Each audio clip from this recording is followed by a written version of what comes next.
زیاتر لە مانگێک بە سەرداخستنی دەواازەی حاجی ئۆمەراندا تێدەپەڕێت و لە ئێستاشدا هیچ ئاسۆیەکی ڕوون بۆکردنەوەی ئەو مەرجە لە ئارادانیە.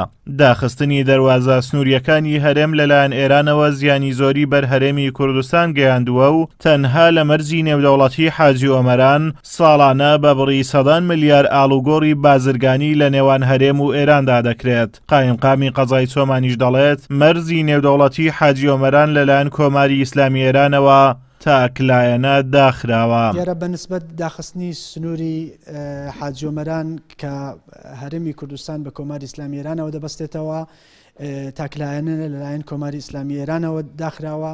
دام و دەستگا فەرمیەکانی حکوومەتی هەرێم لە سنوور ئامادەی تەواویان تێدایە بۆ ئەوەی لە هەر کاتێک کە کۆماری ئیسلامی ئێران سنوورەکە بکاتەوە و کاروبارەکانی ڕۆژانەی سنووری ڕای بکرێ و هیچ ئاگدارکردنەوەیە کە نەبووە لەلایەن کۆماری ئیسلامی ئێران بۆ دام و دەستگا ڕسمیەکانی ئێمە و بۆ یەکەی ئیداری کە بابەتی کردنەوەی حدود نزیک 1000 بازرگان لە سنووری حاجی ئۆمەران. سۆران ئیسماعیل یەکێکە لەو بازرگانانەی کە لە مەرجی نێودەوڵەتی حاجی ئۆمەران کاری دەکرد و دەڵێت تووشی زەرەر و زیان بوون و ناچار بوون کارەکانیان بۆ مەرجی تر بگوازنەوە. ئەمەش بۆ تا هۆی ئەوەی کەلوپەلەکانیان خەرجی زیاتری بووێت. بەڵێ بێگومانێ مەش وەکو کۆی گشتی بازرگانەکانی کوردستان با بڵێن تووشی زەر و زیان بووینە، تووشی خەرجی زیادە بووینە، باێ ئێستا کەلوپەل و کاڵاکانمان لە ئێران چوین بە نرخەکەمان کڕی. ئەمە حیسابی گواستنەوە و تێچوی گواستنەوە و هەموو تێچوەکانمان کردبوو. ئێدی لە ناکەو کە دەواازەکان داخران ئەبێ بە ناچاری کەلوپەل و کاڵاکانمان بگوازینەوە دەواازەیەشکە.